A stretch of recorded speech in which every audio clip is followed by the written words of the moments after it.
Hello दोस्तों, welcome to flipped academy. तो ये आधुनिक भारत की इतिहास की वीडियो का दूसरा पार्ट है।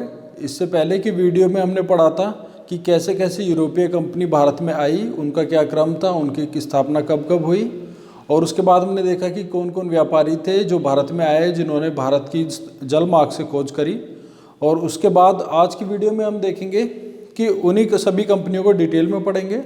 जो भी कंपनी थी, जैसे कि पहले पुर्तगाल की कंपनी आई थी, तो पुर्तगाल कंपनी के बारे में डिटेल में देखेंगे और उन सभी कंपनियों के बारे में भी थोड़ा विस्तार में देखेंगे कि उनका क्या क्या नाम था। तो चलिए स्टार्ट करते हैं।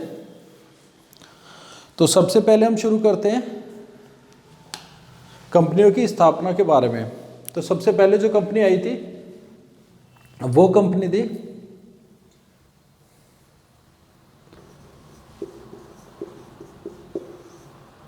पुर्तगाली कंपनी। पुर्तगाली कंपनी थी, इसका नाम था, इस कंपनी का नाम था Estado the India. Estado the India इस कंपनी का नाम था और इसकी स्थापना हुई थी 1498 में, 1498 में। अब इसके बाद देखते हैं दूसरी कंपनी कौन सी आई थी। तो पुर्तगाली कंपनी के बाद भारत में जो दूसरी कंपनी आई थी वो डच कंपनी थी, और डच कंपनी का जो नाम था वो था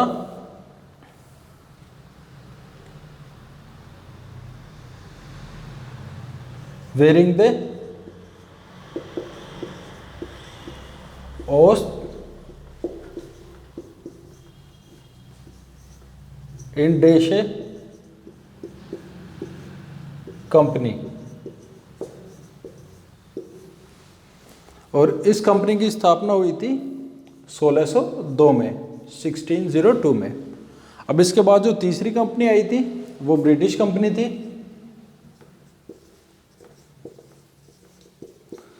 और ब्रिटिश कंपनी का नाम आप सभी को पता है, इसका नाम था ईस्ट इंडिया कंपनी।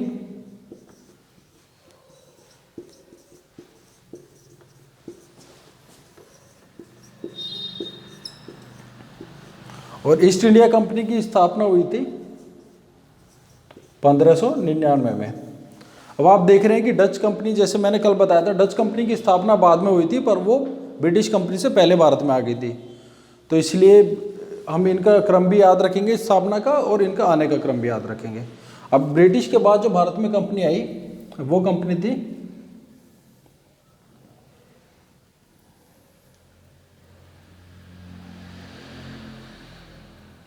डेनिश।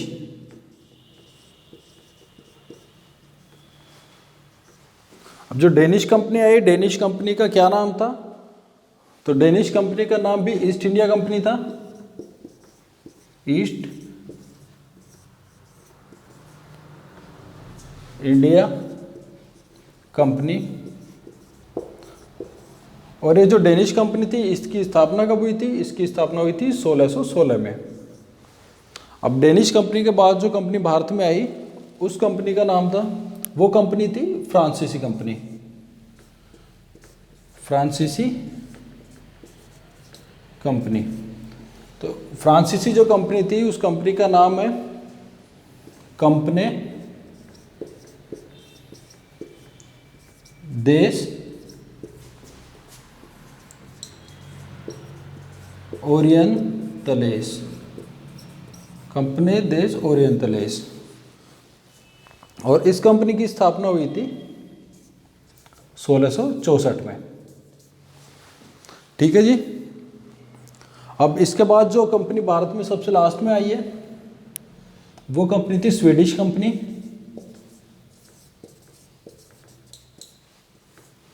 और स्वीडिश कंपनी का नाम भी ईस्ट इंडिया कंपनी था।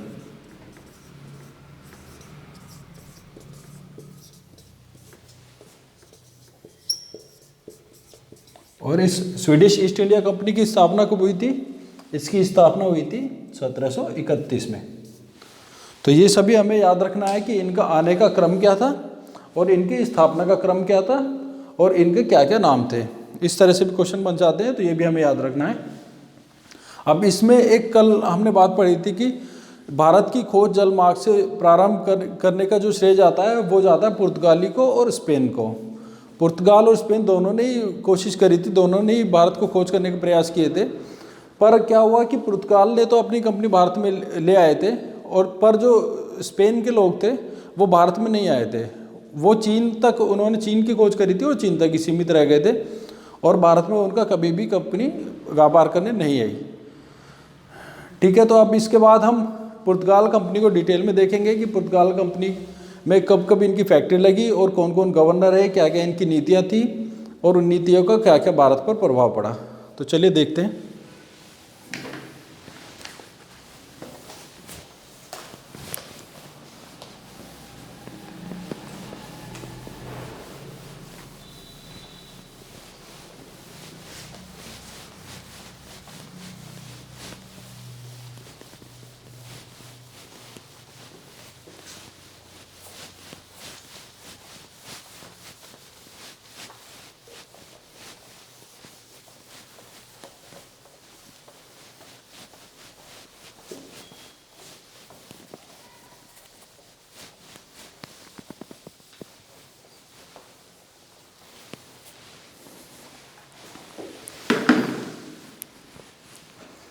अब ये पुर्तगाली कंपनी जो एस्तादो द इंडिया थी, इसने भारत में 1498 में ये इस्टेब्लिश हुई, और भारत में 1498 में ही सबसे पहले वास्को डी गामा भारत आया था, जिसके बारे में हमने कल पढ़ लिया था। तो अब हम आगे देखते हैं कि इसने अपनी पहली फैक्ट्री कब लगाई और कहाँ लगाई। तो जो पहली पुर्तगाली फैक्ट्री थी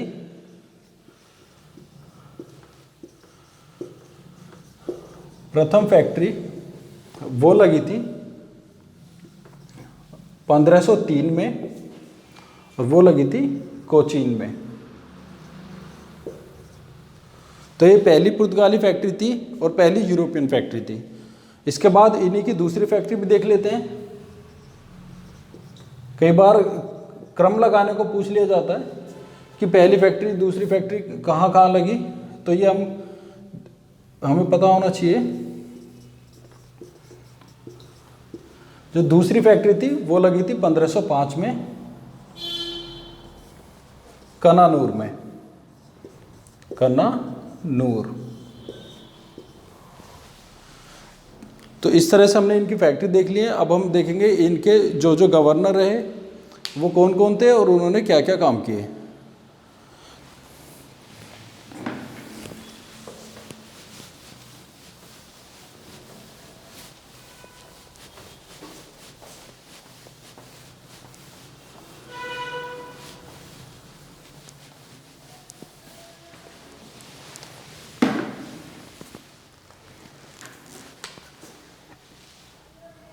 पुर्तगाली governor.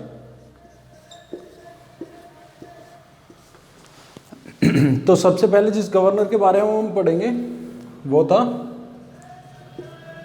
Francisco de Almeida. Francisco de Almeida governor था, और ये गवर्नर रहा था 1505 से 1509 तक। ठीक है जी। अब इसके बारे में, गवर्नर के बारे में जो इम्पोर्टेंट बातें हैं वो हमें देखनी है। तो सबसे पहले तो यही बात हो जाएगी कि यह प्रथम गवर्नर था। यह प्रथम गवर्नर था फ्रांसिस्को डी अल्मीडा पुर्तगाली कंपनी का। उसके बाद दूसरा इसने जो काम किया था वो था, इसने शांत जल की नीति अपनाई थी। शांत जल की नीति, शांत जल की नीति इसने अपनाई थी, जिसको हम ब्लू वाटर पॉलिसी भी कहते हैं, ब्लू वाटर पॉलिसी। तीसरा इसने जो काम किया था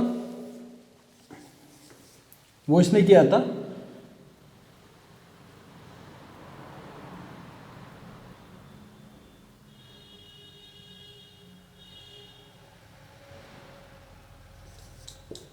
चावल का युद्ध। तीसरा इसने चावल का युद्ध है वो किया था। अब इनके बारे में देख लेते हैं। प्रथम गवर्नर तो हमने जैसे देख लिया, पहला पुर्तगाली गवर्नर या पहला किसी भी यूरोपियन कंपनी का जो भारत में गवर्नर बना था वो था फ्रांसिस्को डी अल्मीडा। इससे पहले जो व्यापारी आए थे वो व्यापार करके चले गए थे वापस, या कुछ जो भारत में भी रुके थे, पर उसमें जो गवर्नर पहला कंपनी का रहा वो फ्रांसिस्को डी अल्मीडा था, जो 1505 से 1509 तक रहा। दूसरा शांत जल की नीति। तो इस गवर्नर ने क्या किया था, इस गवर्नर ने भारत के व्यापार पर अपना एकाधिकार बनाने के लिए, अपनी पुर्तगाली कंपनी का एकाधिकार बनाने के लिए, ताकि दूसरी कंपनियां भारत में आके व्यापार ना कर पाएँ और इनकी मोनोपोली बनी रहे, ये मसाले जाके अपनी मनमर्जी से अपने रेट में बेच सकें, तो उसके लिए इन्होंने क्या किया था, इन्होंने शांत जल की नीति अपनाई गई थी। तो शांत जल की नीति थी क्या, इसमें इसने जो भी तट थे, जो भी तटीय जगह थी, उन सभी पर इसने अपना कब्जा कर लिया था और अपने वहाँ पर बस्तियाँ बसानी शुरू कर दी थी। जिससे क्या हुआ था कि जो भी बाहर से व्यापारी आना चाहते थे वो नहीं आते थे, उनको रोक के रखते थे। तो ये शांत जल की नीति हो गई। इसके बाद चावल का युद्ध। चावल का युद्ध में क्या था, चावल के युद्ध में इस पुर्तगाली कंपनी ने, अल्मीडा ने क्या किया था, इसने मिस्र की, गुजरात की और तुर्की, इन तीनों की संयुक्त सेना, इन तीनों की संयुक्त सेना को इसने पराजित किया था। तो फ्रांसिस्को डी अल्मीडा ने एक जो काम किया था, मिस्र, गुजरात और तुर्की की संयुक्त सेना को पराजित किया था चावल के युद्ध में। तो ये एक बहुत बड़ा काम किया था इसने, जिसकी वजह से भारत में यूरोपीय पुर्तगाली कंपनी जो थी उसने बहुत अच्छी अपनी पैठ जमा ली थी। तो ये सब चीज़ें, ये तीनों बातें हमें फ्रांसिस्को डी अल्मीडा के बारे में याद रखनी है। तो इसके बाद हम अगला गवर्नर देखते हैं।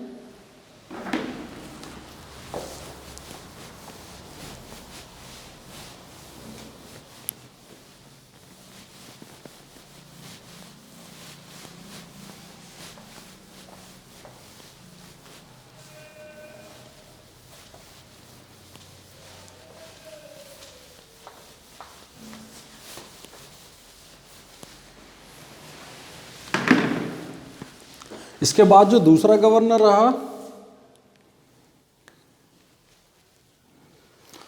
इसके बाद जो दूसरा गवर्नर रहा उसका नाम था अल्फांसो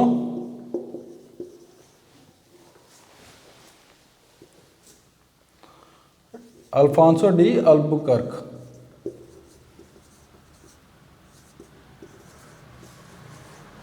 अल्फांसो डी अल्बुकर्क। और ये जो गवर्नर रहा था, ये रहा था 1509 से 1515 तक। तो जो पहला गवर्नर था फ्रांसिस्को डी अल्मीडा, वो 1509 तक गवर्नर रहा था, 1505 से, और अल्फांसो डी अल्बुकर्क 1509 से 1515 तक गवर्नर रहा। ये दूसरा गवर्नर था पुर्तगाली कंपनी का। अब इसके बारे में भी हमें बातें याद रखनी है कुछ। तो पहली बात तो ये है कि ये वास्तविक संस्थापक माना जाता है, वास्तविक संस्थापक।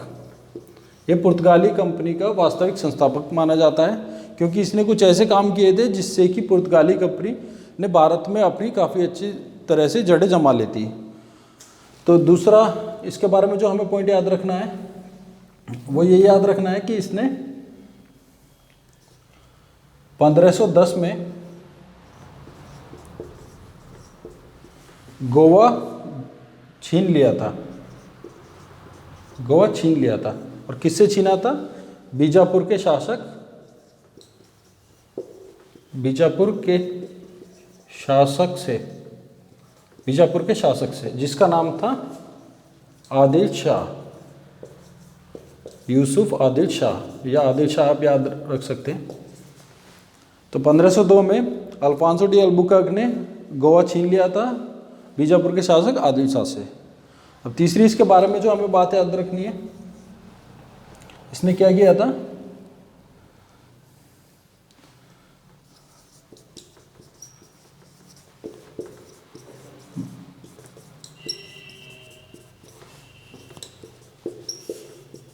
भारतीय महिलाओं से विवाह के लिए पुर्तगालियों को प्रेरित किया था।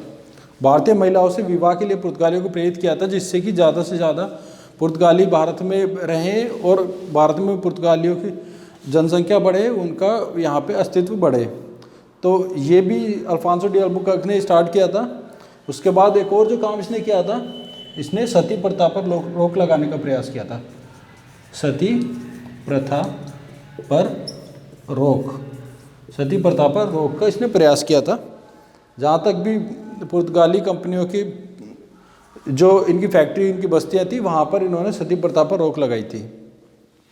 तो ये सब बातें हमें अल्फांसो डी अल्बुकर्क के बारे में याद रखनी है। तो यहाँ तक आप देख लेंगे, और इसके बारे में हमें कुछ बातें और याद रखनी है, जैसे कि मलक्का और हरमुज, मलक्का और हरमुज पर अधिकार।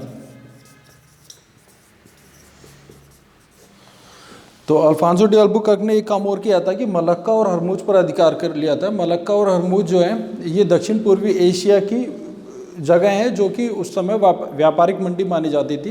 यहाँ से बहुत ज़्यादा व्यापार चलता था, तो इस पर भी इसने आक्रमण करके अपना अधिकार स्थापित कर लिया था। तो एक ये काम किया था।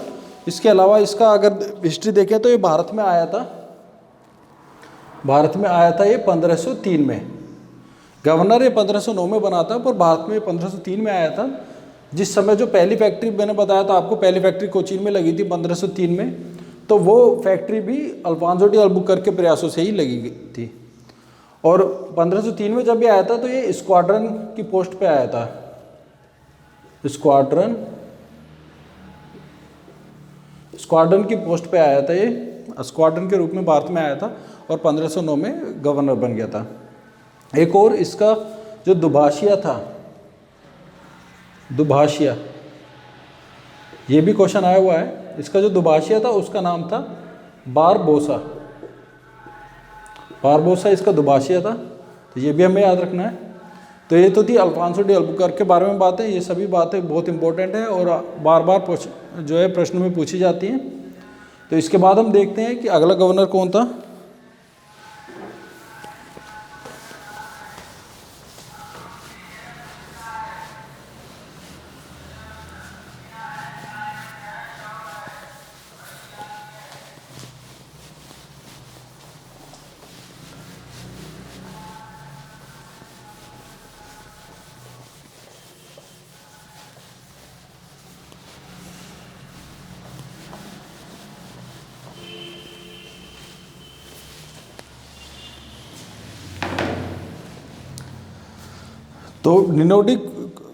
तो अल्फांसो डी अल्बुकर्क के बाद जो अगला इम्पोर्टेंट गवर्नर था वो था निनोडी कुन्ना। निनोडी कुन्ना, जैसे अल्फांसो डी अल्बुकर्क जो था वो 1509 से 1515 तक गवर्नर रहा। उसके बाद 1515 से 1528 तक और भी काफ़ी गवर्नर आए, पर वो इतने इम्पोर्टेंट नहीं थे, तो उसके बारे में इतना ज़्यादा पढ़ा भी नहीं जाता है। तो अब जो अगला इम्पोर्टेंट गवर्नर है वो है निनोडी कुन्ना, निनोडी कुन्ना। ये जो गवर्नर रहा था ये रहा था 1529 से 1538 तक, 1529 से 1538 तक। तो ये इम्पोर्टेंट क्यों माना जाता है? पहला काम तो इसने जो किया था, इसने राजधानी परिवर्तन किया था। जो पुर्तगाली कंपनियों की जो राजधानी थी उसका इसने परिवर्तन किया था। तो पहले जो राजधानी थी वो कोचीन में बनाई गई थी। कोचीन से इसने राजधानी को स्थानांतरित कर दिया था गोवा में। तो पहला काम तो इसने ये किया था। दूसरा इसने क्या किया था? निनोडी कुन्ना ने दूसरा काम किया था, इसने हुगली, सेंट थॉम, बसीन,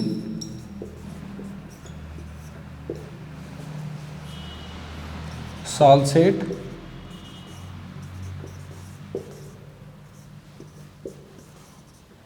बम्बई, इन जगह पर इसने यूरोपीय बस्तियां बसाई थी और फैक्ट्री लगाई थी। तो ये सब काम भी निनोडी कुन्ना ने ही किया था। तो ये चीज़ें हमें याद रखनी है। जैसे कि हुगली था, हुगली वेस्ट बंगाल में पड़ता है, जहाँ पे अकबर ने इसको परमिशन दी थी फैक्ट्री लगाने के लिए। उसके बाद सेंट थॉम जो मद्रास में है, यहाँ पे इसने फैक्ट्री लगाई थी। बसीन, सालसेट, बम्बई, इन सभी जगह पर इन्होंने अपनी व्यापारिक बस्तियाँ बसाई थी। तो ये सब बातें तो थी पुर्तगाली गवर्नर के बारे में। तो आज की वीडियो में इतना ही। अब अगली वीडियो में हम देखेंगे कि पुर्तगाली गवर्नर की जो नीतियाँ थी उनका भारत की अर्थव्यवस्था पर, भारत की समाज पर क्या क्या प्रभाव पड़ा, और जो पुर्तगाली जो आए थे भारत में उनका मुख्य उद्देश्य क्या था और किस उद्देश्य से वो आए। तो वो सभी बातें हम अगली वीडियो में देखेंगे। आज की वीडियो में इतना ही। धन्यवाद।